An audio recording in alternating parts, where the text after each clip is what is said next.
now working? Ah, wonderful. Hello and welcome to my secret underground laboratory. Uh, Currently, I can't get out. I'm in a lockdown, similar as you might be, but in my case, it's a bit different. There's an artificial intelligence, and it tries to keep me in here. Yeah, good luck with that. I managed to breach the security barrier for the video broadcast, so I am able now to send videos out. And I have to also breach the RFID systems, and then I can access other parts of the laboratory, find new tools, and maybe do more stuff. But for the beginning, I need to somehow deactivate the RFID tags of the robots so they can't be recognized anymore by the system. And to do so, I found an interesting tutorial, and I will have a look. You can watch with me, and I hope it will also tell you something interesting. So let's see what we got there.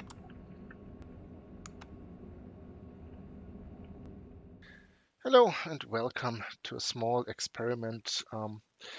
What I'm going to talk today about and play with are these.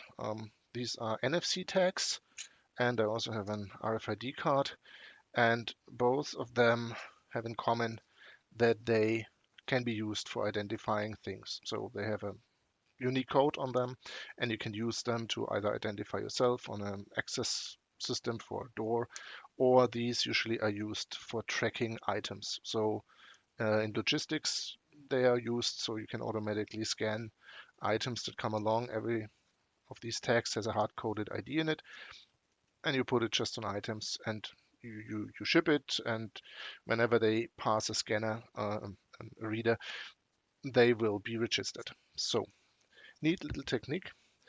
Why I'm talking about that, I recently saw some videos, funny videos I have to admit, of people trying to destroy this RFID chip, especially the one in cards, because for some reason they want to destroy the RFID chip in their identification cards.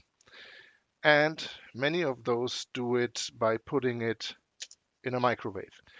And as much as I like smoke, fire, and things go woof, this is a really bad idea because the energy in the microwave is way too much. And what usually happens is that the chip doesn't only burn out internally, but it actually burns out in the sense that it starts burning, um, exploding, and you usually have a hole inside your card after you do that, which kind of points to the fact that you try to destroy the chip.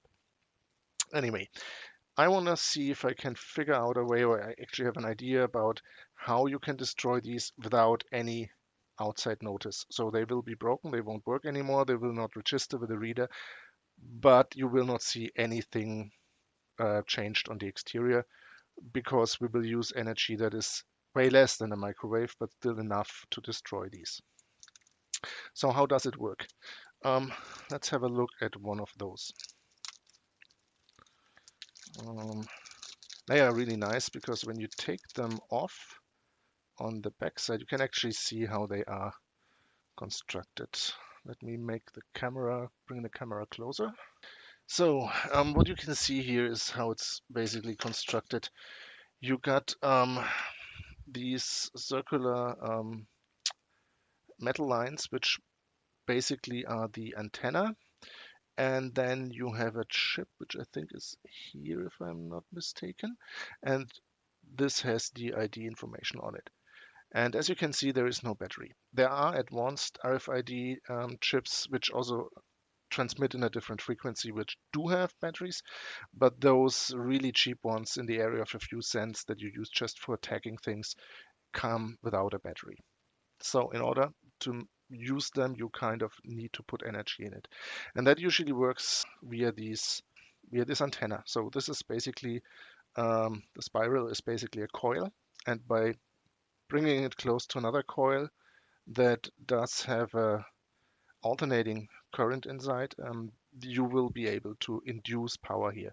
And that power is enough to drive the chip, and then the chip can transmit its ID, and the reader can read that, and you know what ID the item with the sticker has.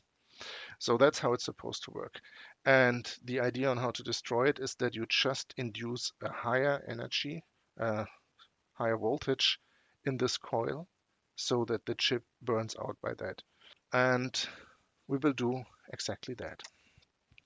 So how do we do that? What we are going to do is we create a coil, and we will send a high impulse of a high voltage into that coil.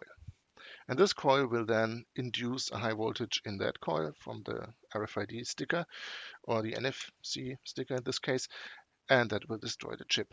And for that, we need some high voltage energy source. And the cheapest one I could find is this one. I think you've seen that before. It's called, I think, a fly zapper or a bug zapper. And how it works is it produces a high voltage, a little bit less than 3000 volts, and it's an open circuit. So the voltage is applied to the inner layer. Let me open that and show you.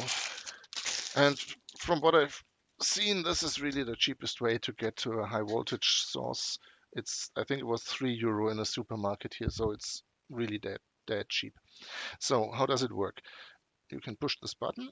There's a small circuit in it which will basically it will create an alternating current, and that will then be transformed up to, I think it's 2700, something around 3000 volts, and that will charge a small capacitor inside, and the capacitor stays charged, and the charge is basically applied to this inner metal grid. So if you look exactly, there's an outer metal grid, and here's an outer metal grid, and in between there is a third metal grid, and this third one will be having the voltage, and the circuit is open. So when there's a fly coming inside, or when you touch a fly or bug with it, the circuit will be closed from the inner one to the outer one, and the voltage will go through the bug and paralyze it. It usually doesn't even kill it immediately. At least I see the flies fly again after some minutes when I hit them with that.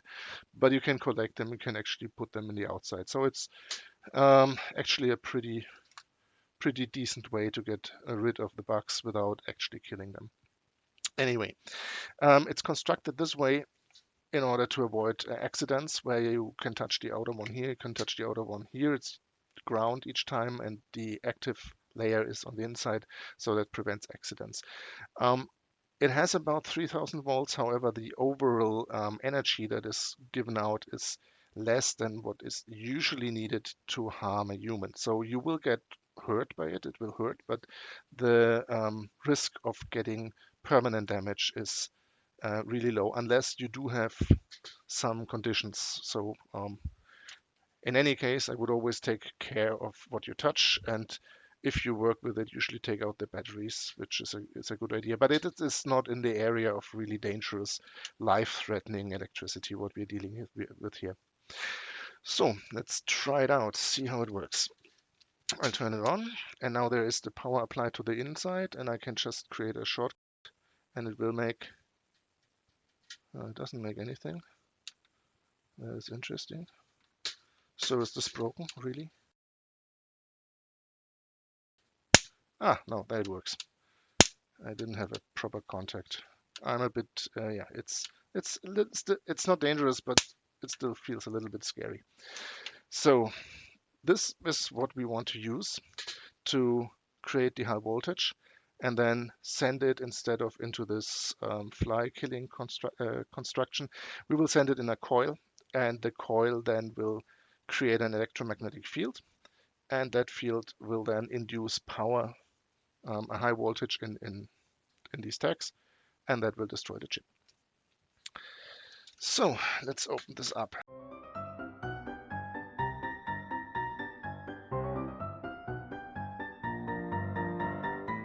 Ah, that's why one didn't work. This cable isn't connected, so one of the outer layers was not connected to ground, and therefore it didn't work, only on one side. So this is the transformer. Here the alternating current needed for transforming is created, and this is the capacitor that gets charged. It says it's a capacitor for 400 volt. So this model actually might have less voltage than others that I've seen. We will find out, but the capacitor at least is only rated for 400 volts.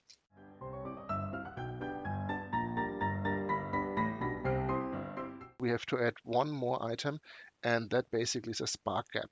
So what I want to do is what a spark gap is you have two metal bars or two conductive materials close to each other, and when the capacitor here is charged high enough, the power will be strong enough, the voltage will be strong enough, so it will gap the air in between those two metal bars, or these two conductive materials, and that will close the circuit for a very short time and create a very strong pulse.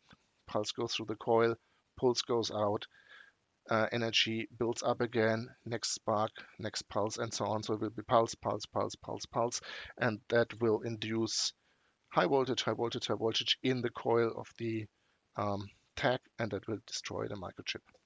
So we need to remove these cables first so we can attach something else. And until the soldering iron heats up, I'm explaining the idea that I have for this gap, for the spark gap. So because it will have electricity go through the air, I do not want to have that anywhere open so you can accidentally touch it. So my idea is I hope you can actually see that. Yeah, should be good. I want to put two of these brass nails through this cap in here so that I have the gap inside of this bottle, so I can close it, and there will be a very short distance, and that will be the gap that I need. And due to the glass, it's rather safe, so I won't get shocked. And the idea is to drill the holes very much on the outside, so when I close it, the rim of the glass will actually push the nails to the inside, so they start coming close to each other. And by adjusting the pressure of how much I screw this in, I should be able to adjust the distance between the nails. So I will do that in a second, but first let me remove here the cables that are still in there.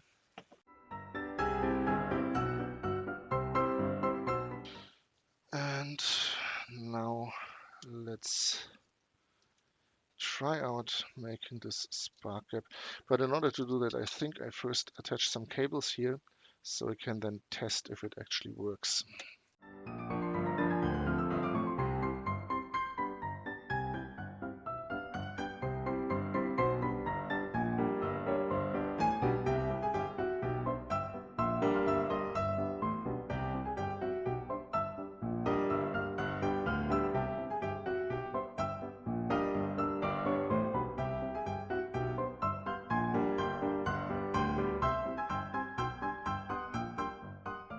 Now we have all the connections we need, and what is missing here is just the spark gap, and the coil will be this cable.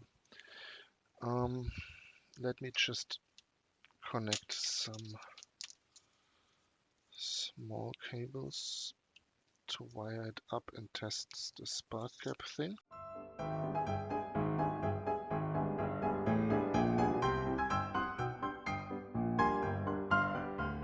I think this is really just 400 volts because the distance is so small that you need. Now I got it. I don't know if you can see that. I can turn off the light really quick. And you should be able to see the spark discharging here. This is the ideal distance, I would say. So you get repeated sparks, and every time there's a spark, the charge in the capacitor will go through the cable at once.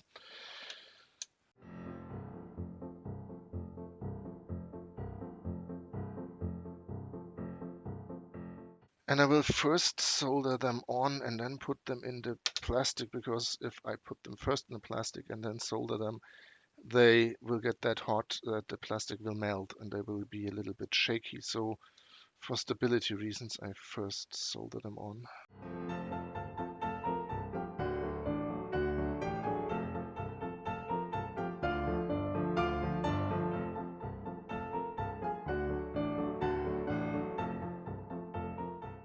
Now let's drill some very small holes there so we can shove it through.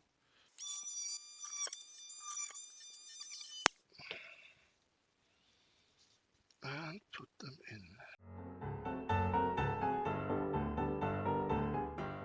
I always do that. I always forget to put the shrinking rubber on.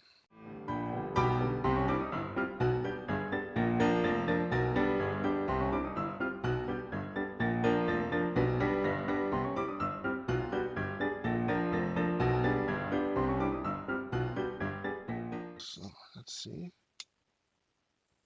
No sparks yet. Guess it's not close. Oh yeah, it's closer.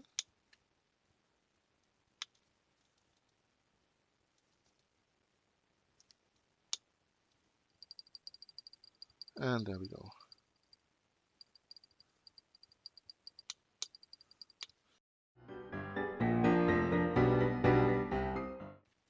I want to put this in here now, and therefore I have to remove some of this plastic in there. Let me just do that.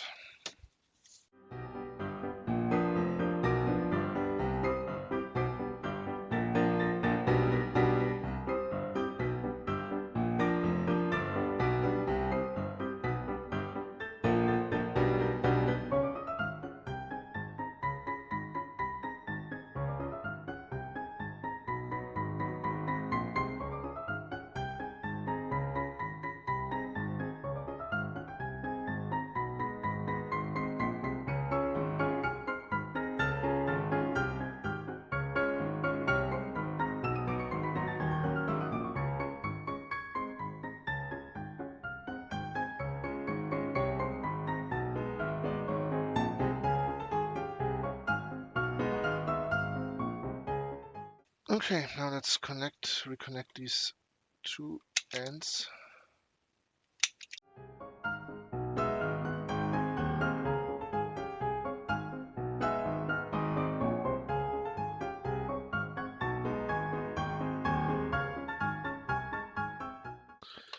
So, and that should be it. Now the only problem we are possibly facing is the spark gap. That could still be an issue, but let's test it.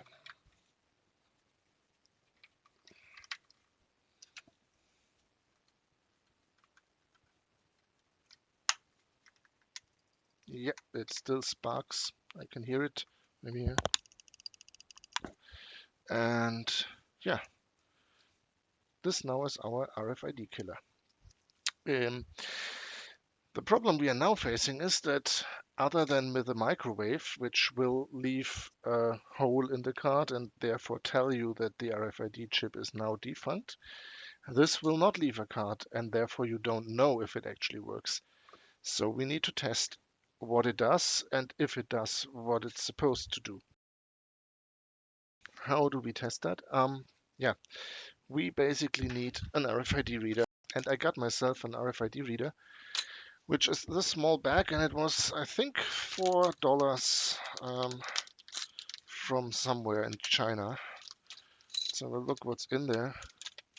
So we have the reader, we have a nice card, we have a keychain, and that's it. Keychain, card, and the reader. To use the reader, we need to first attach some contacts. Let me quickly do that.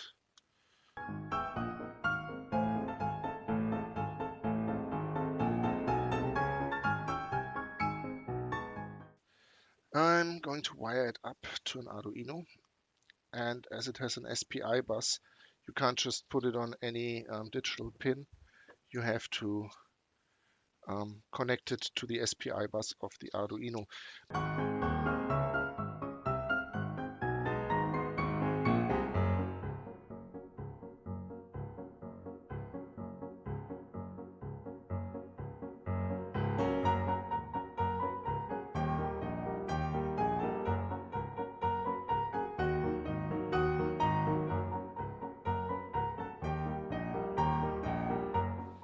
So Arduino is powered, the reader gets power, So it looks all good. Now we have to write a code on that will basically give out the information that we read from the cards through the serial port. And for that, I will log into this laptop remotely so I can easily show you. I'm logged into the laptop right now, and I'm going to do all this remotely so I don't have to type on the workbench. I'm going to use a small program to just dump the information of the um, RFID or NFC card. So let's create an RFID dump directory. Go in there, and I'm going to use something called Arduino Makefile, which will enable it to me or for me to do everything on the command line.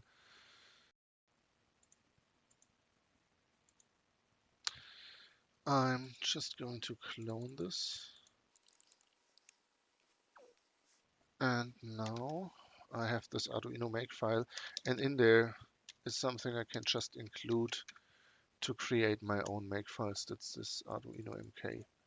So let's create a makefile really quick.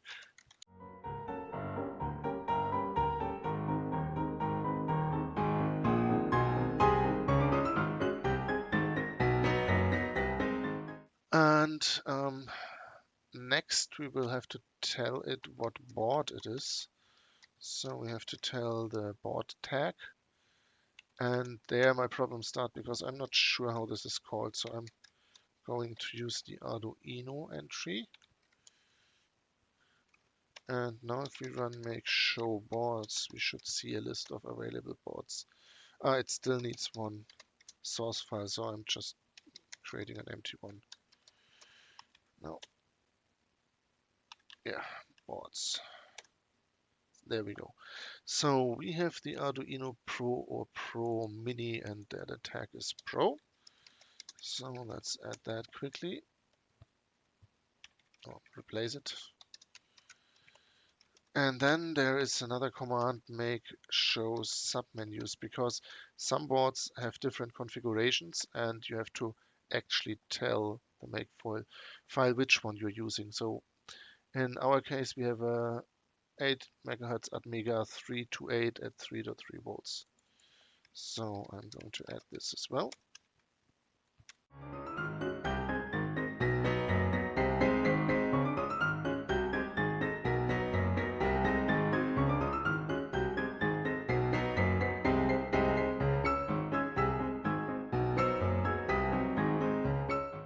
Next, we want to create this, I'm going to create this library path. And in there, we're going to clone the library we need for this RFID reader.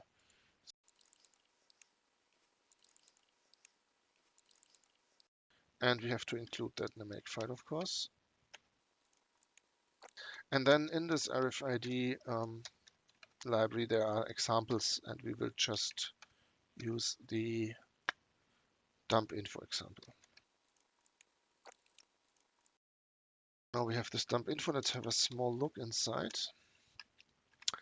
Here also the pin layout and the connections are defined and explained. And the only interesting thing was the reset pin, and that's the pin number 9. So that's okay. Let's try to compile this. Ah, yes, we need to remove the empty one. It complains about more than one. And we have an error, and it complains about the SPI. And the reason for that is that we have to explicitly tell the makefile each library we include in the source code. So we have to enter here SPI, even if it comes from the actual Arduino IDE itself. But now it compiles, and if I run now make upload, it should blink on the Arduino, and we should see it uploading. And I forgot to add a pin.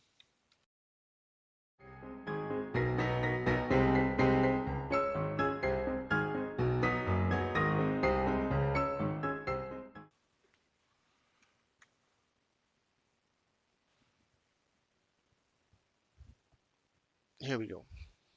So I was missing one pin here, and it's, I think, these two. Um, okay, so it's uploaded now. And if we now just connect to the serial port, to the USB port where the serial connector is connected to, oops, we should see some output. Let me reset it. Yeah, so now if we move one of these nice cards that we have in front of that, it should give us, yeah, it gives us an output, but it says the CRC is not matching. Now it works. Yeah, so I can put that here